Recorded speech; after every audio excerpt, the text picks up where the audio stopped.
Hi everyone, today we're going to do the catalase experiment. And to start our experiment, let me show you the equipment list. We're going to get our catalase from a natural product. It's present in many things, but potatoes are a good source of it. So is yeast. The other thing we're going to use, we need to shred the potato. We're going to use the cheese grater. And then I just grated it on the finest grade of the cheese grater right into the measuring cup. And then I added about 175 mils of water to a 45-gram potato. Ground it up a little bit with a fork after shredding it. And then I let it sit in a couple layers.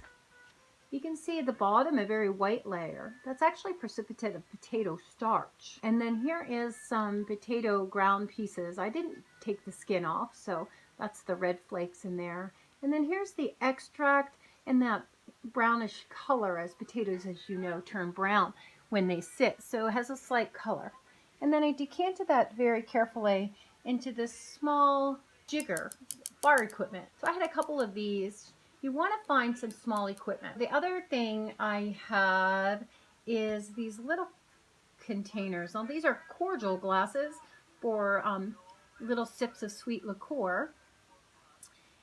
What's important isn't the glass being transparent, because you can always look down the top.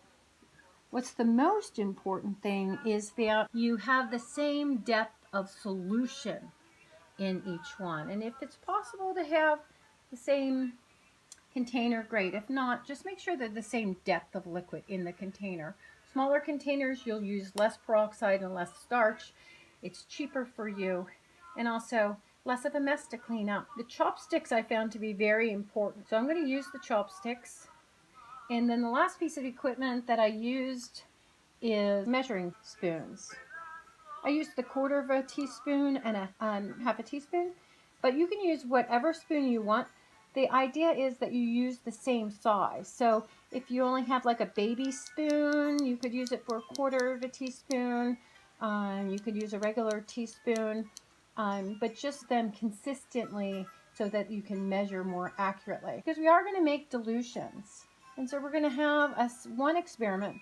We're going to make a different set of enzyme solutions in here by using our 100% pure extract that we made and diluting it so that we get 20%, 40%, 60%, 80%, and then the pure extract itself.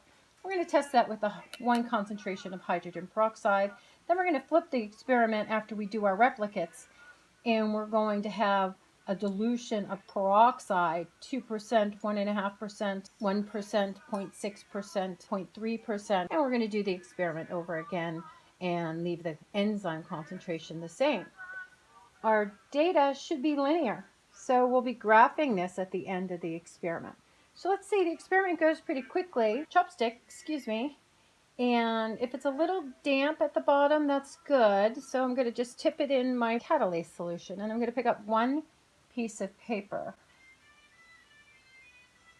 solution, and I'm going to mix it around a little bit just to get it well coated, get the bubbles off of it. I want it to sink, and I want it to be in there for about 10 seconds. It is a good idea to keep them all in there roughly the same amount of time. I'm just using regular paper. I used the salmon paper so you could see it better. So now I'm just fishing it out. So I found the piece of paper. There you go. And I drew it up from the bottom and I put it on the edge. Then I'm going to take my chopstick and just try to roll it. I'm in a bad angle with the video here. There you go. Roll it onto there you go. So that it's on the end of my chopstick. See that? And I'm going to my paper over here, and I'm just going to roll that around just a little, just to suck off any excess. I'm not putting the paper on the paper towel. I'm just rolling around the edges till it just barely touches on either side. And then I'm going to flick this into my peroxide solution. So I'm just going to be tapping it until it falls off. And as soon as it goes down, I'm going to hit my timer.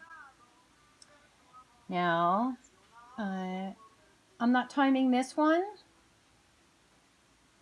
There you go, but you can see it floats to the top. As soon as it floats to the top, its reaction's done. We're going to do that again. Again, we're going to get one piece of paper. We just tapped it on and picked it up, and we're going to put it in the enzyme solution. We're going to wait about 10 seconds. Oh, now the trick is to find it. Oh, there it is down there.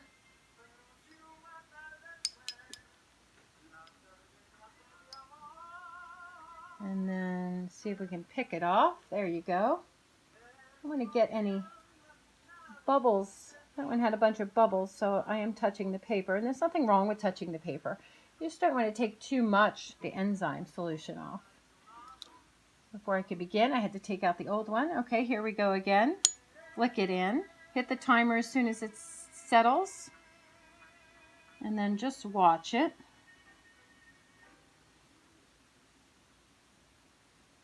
Quite interesting how you see it begin to float, and then it came to the top. So that was pretty fast. I did this a bunch of times, and I will say it will work with small little squares of paper. You do want your papers to be roughly the same size, because obviously it does take energy coming from the bubbles propelling up the paper to raise it. And so if your papers are very different sizes, that could give you some error in your analysis. The other time is sometimes the paper either doesn't want to sink to the bottom right away or gets stuck halfway. So some of those experiments I had to throw away. And here's a sample of the data I collected. This is 2% peroxide with varying concentrations of potato extract per the directions. And you can see I collected 3 to 5 data points for each concentration, test it, and I got a pretty good straight line with an R-squared index of 0.92.